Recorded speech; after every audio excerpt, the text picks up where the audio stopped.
आप सबों को जय मसीह की।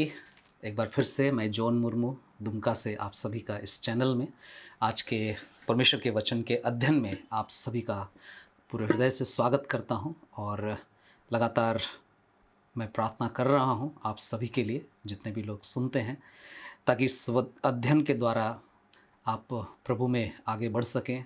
हम सब प्रभु के मार्ग में विश्वास योग्यता से पवित्रता के खोजी बने रहें, क्योंकि उसके पवित्रता की खोजी अगर हम नहीं बनेंगे तो शायद हम उसके राज्य में, उसके स्वर्गीय देश में प्रवेश करने नहीं पाएंगे। सो आइए हम आज एक बार फिर से उस परमेश्वर को सबसे पहले आदर और मान और इज्जत देना चाहते हैं, और आज के परमेश्वर के वचन के अध्ययन के पहले प्रार्थना करेंगे और प्रार्थना के साथ आज के वचन की ओर हम अपने ध्यान को लगाएंगे। सो आइए हम प्रार्थना करें। हमारे अनुग्रहकारी दयालु पिता, आपने एक बार फिर से हमें एक और नया दिन, एक नया अवसर, जहाँ पर हम आपके जीवित वचन की ओर अपने ध्यान को केंद्रित कर सकें, आपने हमें मौका दिया है। प्रभु, आपके उस उपकार के लिए जो आपने पहले होकर हमसे प्रेम किया और उस प्रेम को आपने देकर प्रकट किया। पिता, हम आपके इकलौते पुत्र प्रभु यीशु मसीह के लिए पूरे हृदय से धन्यवाद देना चाहते हैं। और जो जीवन आपने हमें दिया है, अनंत जीवन, और आज भी आप बहुत ही योजनाबद्ध तरीके से आपने हर एक के लिए एक मौका दिया हुआ है कि यदि कोई आज भी उस जीवन को पाना चाहे तो प्राप्त कर सके। प्रभु, इस निमंत्रण के लिए आपका धन्यवाद करते हैं। और प्रभु, जितनों को आपने अपने राज्य में शामिल कर लिया है, बचा लिया है, अपना बना लिया है, जिसमें प्रभु हम सब पाए जाते हैं, आप हमें और अधिक प्रभु अपने पवित्रता के मार्ग में आगे बढ़ने के लिए अपने वचन से हमारा मार्गदर्शन करें। प्रभु, आपका वचन हमें शुद्ध करता है, जल की तरह हमें हमारे सारे पापों से धोता है, और इसलिए प्रभु हम आपके वचन की ओर अपने ध्यान को केंद्रित करना चाहते हैं। प्रभु जी, इन दिनों में जिन वचनों को हम पढ़ रहे हैं उसको सीखने और समझने में हमारी मदद करें। पवित्र आत्मा, आप हमारे शिक्षक बने। आदर, महिमा और प्रशंसा सब कुछ आपको देते हुए इस प्रार्थना को अपने उद्धारकर्ता प्रभु यीशु के पवित्र नाम में चढ़ाते हैं। दया से सुने और ग्रहण कीजिए। आमीन। जैसा कि हम लोग लगातार रोमियो की पत्री का अध्ययन कर रहे हैं, और अभी तक हम लोगों ने 2 अध्याय के 5 पद तक हमने विचार कर लिया है, सोच लिया है, उसके बारे में कुछ व्याख्याओं को सुना है। ऐसा नहीं है कि मैं जो व्याख्या कर रहा हूँ केवल यही इसका अर्थ निकलता है, लेकिन ज़रूर और भी बहुत सारे प्रभु के दास, प्रभु के सेवक लोग उसके वचन की व्याख्या करते हैं, और उन्हें भी आप ज़रूर सुने। लेकिन बहुत कम बार मैं अनुभव किया हूँ कि क्रमानुसार परमेश्वर के वचन की जो व्याख्या है वो क्रमानुसार बहुत कम बार मुझे देखने को मिलता है, और वो भी खास करके हिंदी में। एक बार फिर से आप सभी का स्वागत है आज के इस हेब्रोन दुमका के इस चैनल में। और आइए हम लोग रोमियो उसका 2 अध्याय और उसके 6 पद से लेकर के 11 पद के वचन को हम लोग देखेंगे, और उसी में से आज जो कुछ भी परमेश्वर ने हम सब के लिए एक उत्तम भाग को रखा है, अपने मन में प्रार्थना में रहें कि प्रभु आपको, मुझे, हम सबको जो आत्मिक मन्ना है, आत्मिक भोजन है, उससे हमें तृप्त करें। आइए हम पढ़ेंगे रोमियो उसका 2 अध्याय और उसका 6 पद से लेकर के 11 वचन तक। परमेश्वर प्रत्येक मनुष्य को, रोमियो 2 का 6 से 11 पद में पढ़ रहा हूँ। परमेश्वर प्रत्येक मनुष्य को उसके कार्यों के अनुसार फल देगा। जो भले कार्यों की धुन में रहकर महिमा, आदर और अमरता के खोजी हैं, उन्हें वह अनंत जीवन देगा। परंतु जो स्वार्थ में अभिलाषाओं के वश में हैं और सत्य को नहीं मानते वरन अधर्म को मानते हैं, उन पर प्रकोप और क्रोध पड़ेगा। प्रत्येक मनुष्य पर जो बुरा करता है क्लेश और संकट आएगा, पहले यहूदी पर, फिर यूनानी पर। परंतु प्रत्येक मनुष्य को जो भला करता है महिमा, आदर और शांति प्राप्त होगी, पहले यहूदी को फिर यूनानी को। परमेश्वर किसी का पक्षपात नहीं करता। परमेश्वर अपने वचन के पढ़े और सुने जाने पर हम सबको आशीष दे। आज परमेश्वर के न्याय के संबंध में हम उसकी वास्तविकता के बारे में देखना चाहेंगे। जैसा कि हम लोगों ने कुछ पद को पढ़ा, जैसा कि मैंने आपके लिए पढ़ा 6 पद से 11 पद के बीच में, तो परमेश्वर जो न्यायी परमेश्वर है, उसका न्याय किस तरह की सच्चाई है, उस न्याय में कितनी सच्चाई है, वो न्याय कितनी वास्तविक है, इसको पौलुस हमें बताना चाहता है।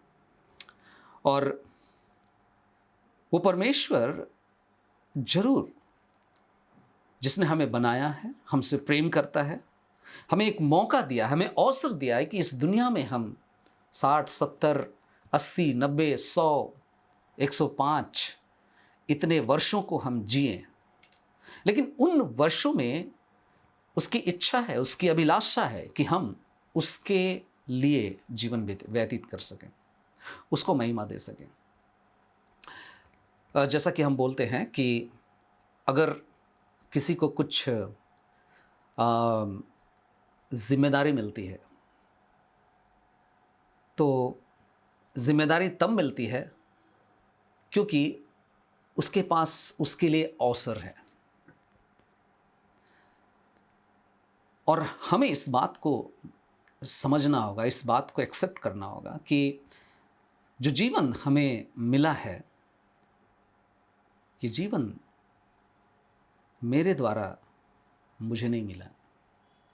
आपके पास जो जीवन है वो आपका जीवन आपने इजाद किया है, आपने इसका प्रोडक्टिविटी आपने की है, ऐसी बात नहीं है।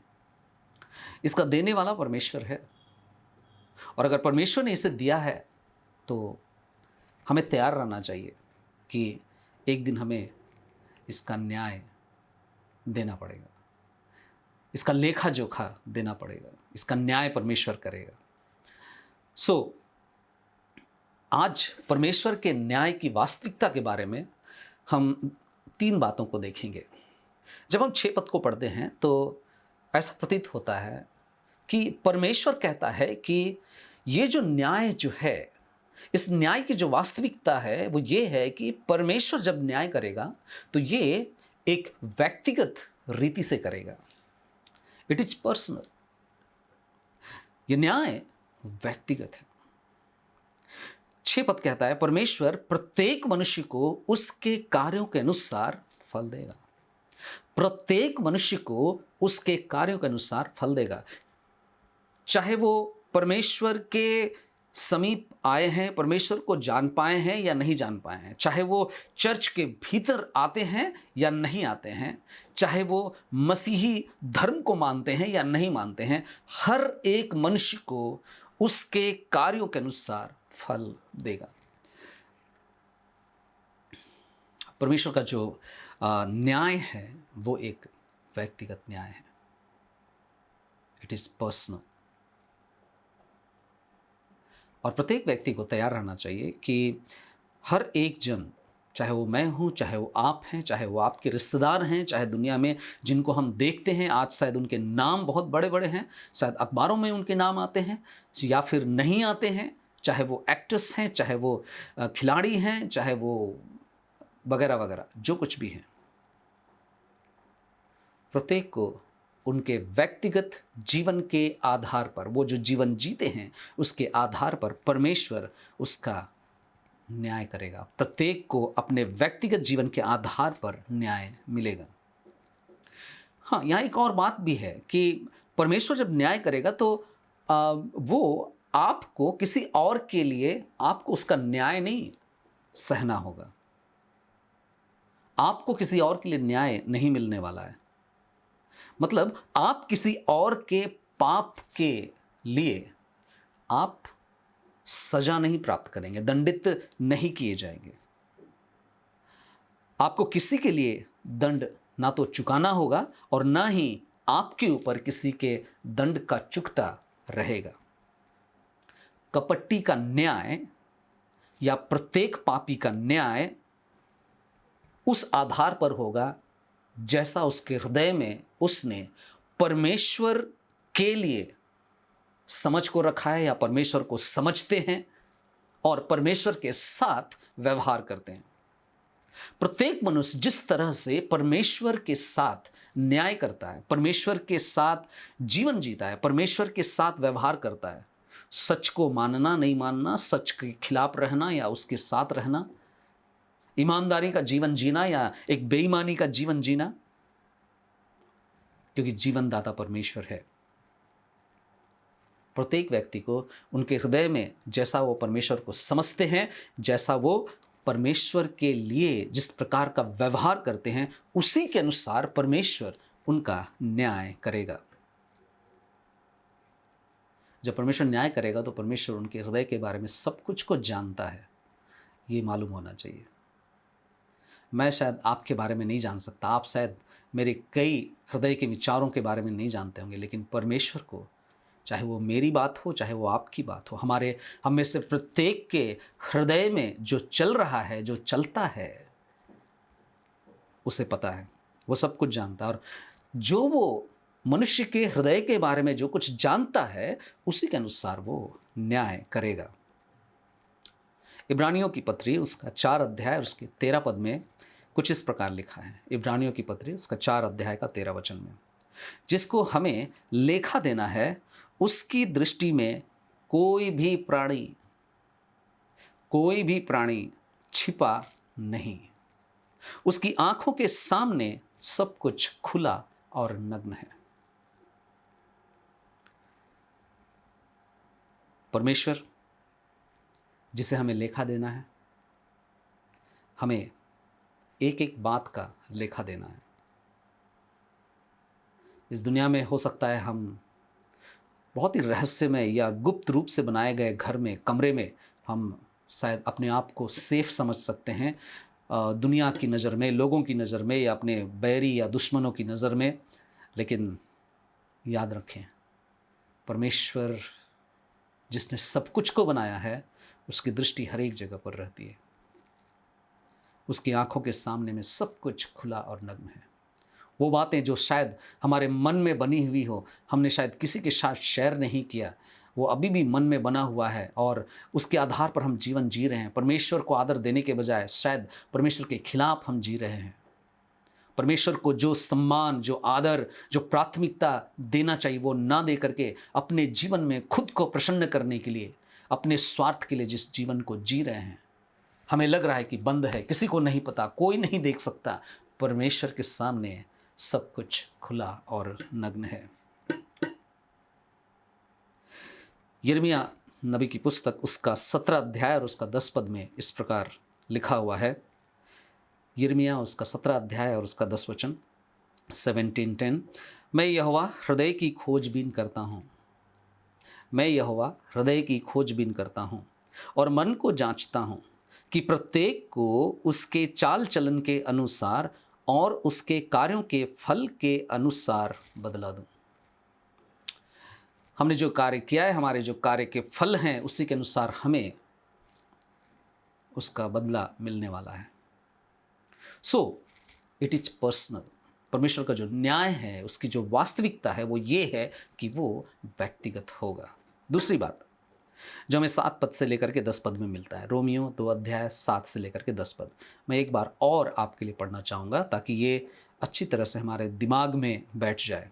7, 8, 9, 10, 7 से 10 पद तक रोमियो 2 का, जो भले कार्यों की धुन में रहकर महिमा, आदर और अमरता के खोजी हैं, उन्हें वह अनंत जीवन देगा, परंतु जो स्वार्थमय अभिलाषाओं के वश में हैं और सत्य को नहीं मानते वरन अधर्म को मानते हैं, उन पर प्रकोप और क्रोध पड़ेगा। प्रत्येक मनुष्य पर जो बुरा करता है, क्लेश और संकट आएगा, पहले यहूदी पर, फिर यूनानी पर। परंतु प्रत्येक मनुष्य को जो भला करता है, महिमा, आदर और शांति प्राप्त होगी, पहले यहूदी को फिर यूनानी को। बार बार एक बात यहाँ पर सामने चल कर के आ रहा है, वो ये है, पहले यहूदी को फिर यूनानी को, अर्थात पहले चुने हुए लोगों को, उसके बाद जो लोग नहीं चुने हुए हैं उनको, पहले मसीहियों को, उसके बाद गैर मसीहियों को।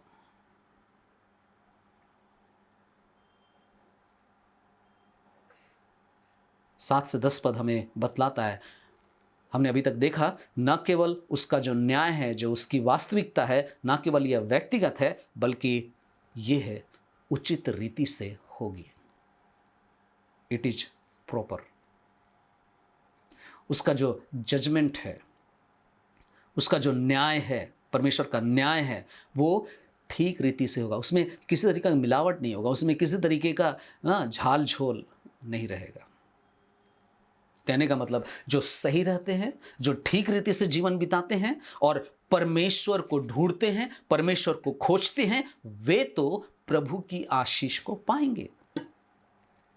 लेकिन हां, जो परमेश्वर का इनकार करते, परमेश्वर को तुच्छ जानते, परमेश्वर को अपने जीवन में संपूर्ण स्थान, प्राथमिकता नहीं देते और बजाय उसके अपनी ही इच्छा में जीवन बिताते रहते हैं, वे परमेश्वर से उचित या ठीक ठीक न्याय प्राप्त करेंगे। मेरे प्रियो, जानते हैं, हम अपने हृदय से नहीं बच सकते। कहने का मतलब, हम स्वयं के हृदय में हमने जो व्यवहार किया है, स्वयं के हृदय का जो कार्य किया गया है,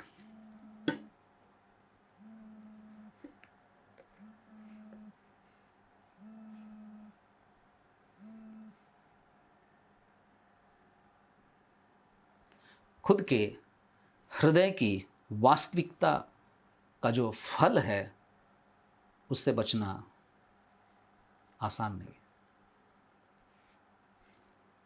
हमने जो किया है, हमारे हृदय में हमारी जो सोच है, हमारे हृदय के द्वारा जो इस हृदय में जो रियलिटी है, जो इस हृदय की सच्चाई है, इस हृदय से हमने जो कुछ सोचा है, जो कुछ हमने कल्पनाएं की हैं, इस हृदय से जो कुछ हमने निर्णय लिया है, हृदय की वास्तविकता का जो फल है, उससे बचना मुश्किल है। और इसलिए वर्तमान में हमें से हर एक के लिए ये बात सोचने लायक है, इस बात पर गौर करने की ज़रूरत है कि हमें अपने हृदय की जो सच्ची स्थिति है, उसको बड़े गंभीरता से लेना है, क्योंकि हृदय की सच्चाई बड़ी मायने रखती है मसीही जीवन में। कभी कभी लोग सोचते हैं, लोग तो नहीं देख रहे हैं, लोगों के साथ हम जैसा भी व्यवहार करें उसमें क्या है। गुप्त में शायद चर्च के सामने नहीं, लेकिन कहीं और किसी मसीह के साथ, गैर मसीह के साथ हम विभिन्न प्रकार से व्यवहार करते हैं, विभिन्न प्रकार से हम रिएक्ट करते हैं। हमारी जो हृदय की वास्तविक स्थिति है, हमारी जो हृदय की वास्तविक फल है, उसका प्रतिफल हमें मिलेगा। हम जो हैं वो वैसा ही रहेगा। हमारे हृदय की जो वास्तविक दशा है, उसको हम बदल नहीं सकते। सुलेमान एक जगह पर एक बात कहता है, राजा सुलेमान बहुत ज्ञानी था, वो बताता है, सबोपदेशक की पुस्तक उसका 11 अध्याय और उसका 3 पद को जब आप पढ़ेंगे, वहाँ पर वो बहुत सारे विषय के बारे में बात करता है और एक बात कहता है, सबोपदेशक अध्याय 11 और उसका 3 पद, यदि बादल जल से भरे हैं तो वे पृथ्वी पर वर्षा उंडेल देते हैं। यदि बादल जल से भरे हैं तो वे पृथ्वी पर वर्षा उंडेल देते हैं। और वृक्ष चाहे दक्षिण ओर गिरे चाहे उत्तर ओर, वह जहां गिरता है वहीं पड़ा रहता है। वृक्ष जहां गिरता है वहीं पड़ा रहता है। ये उसकी बात कर रहे हैं जिसको परमेश्वर ने बनाया, पेड़, उसकी बात कर रहे हैं। बादल की बात कर रहे हैं। बादल अगर भर जाता है, भारी हो जाता है, तो वर्षा उंडेल देता है। गौर कीजिए हृदय के बारे में। हृदय में अगर बुरी बातें हैं, हृदय में अगर परमेश्वर के लिए सम्मान नहीं है, परमेश्वर के लिए स्थान नहीं है, परमेश्वर के लिए समर्पण नहीं है, तो इसे क्या मिलेगा? क्या परमेश्वर छोड़ देगा? उस हृदय को छोड़ देगा जिस हृदय में परमेश्वर के लिए कम, दुनिया के लिए ज़्यादा, प्रभु के लिए कम महिमा, दुनिया की बातों के लिए ज़्यादा महिमा। हमेशा उसके लिए हृदय तरसता है, हृदय उसके लिए प्रलोभित होता है। मेरे प्रियो, हम में से हर एक को बड़े गंभीरता से इसके बारे में सोचने की जरूरत है। जिस यीशु के विषय में हमने सुना है, जिस यीशु के विषय में हम बाइबल में पढ़ते हैं, वो यीशु अद्भुत था। वो निष्पाप होकर के भी आपके और मेरे लिए पाप बनकर, पाप की सजा को अपने ऊपर लेकर, हमारी पाप की सजा को लेकर क्रूस पर क्रूसित हुआ, दंडित हुआ, बलिदान हुआ। मेरे प्रियो, आज केवल यीशु पर विश्वास करने के द्वारा हमें यह जीवन मिल सकता है। लेकिन बात यह है, यदि हम सही रीति से प्रभु के साथ नहीं चल रहे हैं, विश्वास नहीं करते हैं, परमेश्वर पर भरोसा नहीं करते हैं, यीशु के साथ हमने जो व्यवहार किया है, प्रत्येक व्यक्ति जो इस संसार में है, यीशु के साथ जो व्यवहार किया गया है, उसके बदले में उसे हर एक व्यवहार का लेखा देना होगा। हमें से कोई भी व्यक्ति अपने काम से, अपनी मेहनत से उद्धार नहीं पाते हैं, बचाए नहीं जाते हैं, मुक्ति हमें नहीं मिलता है। हमारे पापों की क्षमा हमारे प्रयास से ये नहीं मिलते हैं। इफिसियों की पत्री उसका 2 अध्याय 8 और 9 पद में लिखा है, और विश्वास के द्वारा अनुग्रह ही से तुम्हारा उद्धार हुआ है। ये किसी के कर्मों के अनुसार नहीं कि कोई इस बात पर घमंड कर ले कि हमने ये किया है।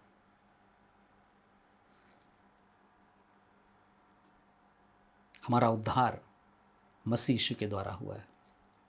उद्धार मात्र प्रभु यीशु मसीह पर विश्वास करने के द्वारा संभव है, क्योंकि उद्धार का जो कार्य है वो हमने नहीं, लेकिन उस उद्धार के कार्य को मसीह ने किया है। बलिदान का कार्य यीशु ने पूरा किया है, यीशु ने ही किया है।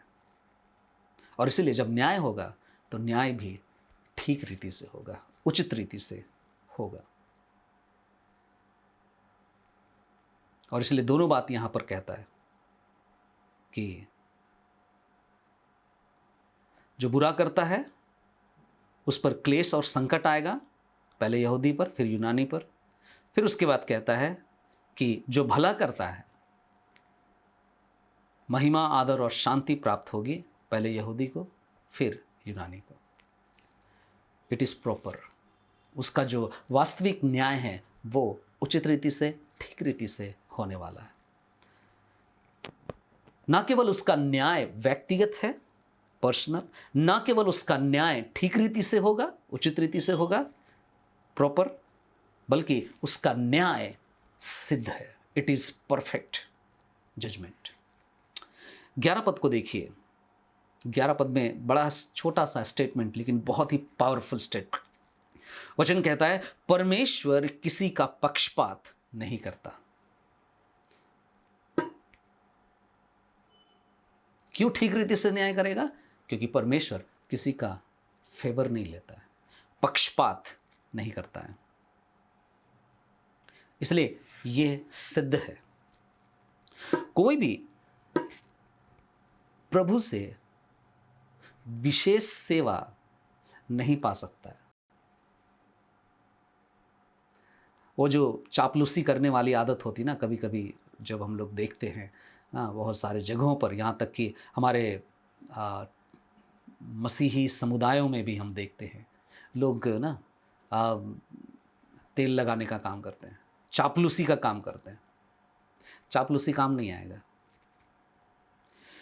प्रभु से कोई भी विशेष सेवा नहीं पा सकता है। कहने का मतलब, परमेश्वर को कोई कुछ भी देकर, कुछ भी अधिक देकर उसे अपने पक्ष में नहीं कर सकता है, जिससे वो कह सके कि हाँ, अरे प्रभु, हमने तो आपके लिए ये किया है, आप ना ये कर दीजिए। परमेश्वर जिसको जो चाहता है वो देता है। यहाँ तक कि वरदान भी, परमेश्वर जिसको जो जो वरदान दिया है वही देता है। ये और बात है कि लोग जबरदस्ती कोशिश करते कि नहीं, मुझे यही चाहिए, और फिर जिद करते हैं। परमेश्वर अगर मनुष्य के जिद के अनुसार चलेगा तो परमेश्वर इतने बड़े ब्रह्मांड को, इतने बड़े संसार को संभाल नहीं सकेगा। परमेश्वर प्रत्येक को जैसी आवश्यकता है, कलीसिया में जैसी आवश्यकता है, समाज में जैसी आवश्यकता है, उसके अनुसार हर एक को भिन्न भिन्न दान प्रदान करता है। और खास करके हम बात कर रहे हैं न्याय के विषय में। न्याय के विषय में जब हम बात करते हैं तो परमेश्वर किसी का पक्षपात नहीं करता। जब सबका न्याय होगा तो एक ही तरीके से होगा। कैसे होगा?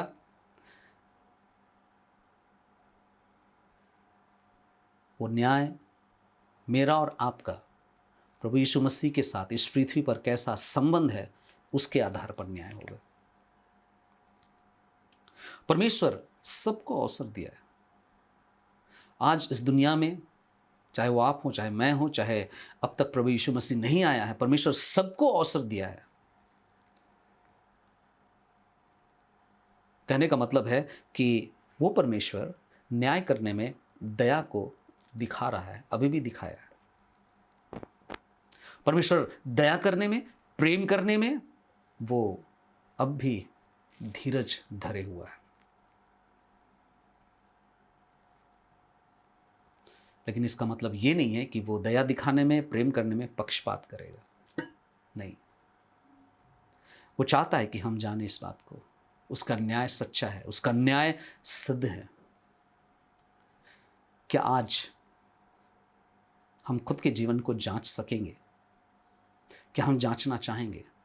क्या हम व्यक्तिगत रीति से कह सकते हैं, प्रभु आप मुझे जब व्यक्तिगत रीति से न्याय करेंगे तो मेरी कोई भी ऐसी बात नहीं है जिसके लिए मैंने आपसे क्षमा नहीं मांगी है। याद रखें, हमारे चाल चलन के अनुसार वो हमारे कार्य के अनुसार उसका बदला देने के लिए तैयार है। ठीक रीति से करेगा। हमारे हृदय के व्यवहार कैसे हैं, हमने यीशु के साथ कैसा व्यवहार किया है, उसके अनुसार न्याय होने को है। उसका न्याय सिद्ध है। बेहतर होगा कि हम अपने जीवन में उस न्याय में खड़े होने के लिए तैयार हो जाएं, जहां प्रभु हमें कह सकता है, कहेगा कि हे मेरे विश्वासयोग्य दास, मैं तुझसे प्रसन्न हूं। आइए प्रभु को महिमा दें, प्रभु के लिए एक पवित्र जीवन को जिएं और उससे सहायता मांगे, और इस अध्ययन के द्वारा और भी अधिक हम सचेत हो सके। आइए हम प्रार्थना करें। हमारे अनुग्रहकारी दयालु पिता, आपके उस अद्भुत प्रेम के लिए, आपकी उस दया के लिए, आपकी उस करुणा के लिए जो आपने मुझ पर और यहाँ सुन रहे हर एक व्यक्ति पर आपने दिखलाया है, आपका धन्यवाद करते हैं प्रभु। हम 3-4 पदों के द्वारा, 4-5 पदों के द्वारा जो हम छोटे छोटे खंड में प्रत्येक रविवार को आपके वचन से हम सीखते हैं, हमारी मदद करें कि आपके उस प्रेम को, आपके उस छुटकारा के विषय को और भी विस्तार से हम जान सकें और सीख सकें। हमें आपका भय मानना सिखाएं, हमें आपकी उपस्थिति में अधिक से अधिक समय रहना सिखाएं। प्रभु, जिस तरह आपका न्याय व्यक्तिगत है प्रभु, हम उसके लिए तैयार हैं। यदि कोई ऐसा जन जो अब तक तैयार नहीं हो पाए, प्रभु आप उन्हें अपने वचन से उत्साहित करें ताकि वो अपने आप को तैयार कर सके। प्रभु आप ठीक रीति से न्याय करेंगे, इसका मतलब है आपके साथ चलने में हमें लापरवाही नहीं करनी है। जो हम आपके लिए कहते हैं कि हाँ हाँ मैं ये करूँगा, उसके लिए हमें विश्वासयोग्य बने रहना है। जिन बातों के लिए संसार से मेल मिलाप न करने के लिए जब हम निर्णय लेते हैं कि ऐसा मैं नहीं करूँगा, हमारी ना की ना बनी रह सके।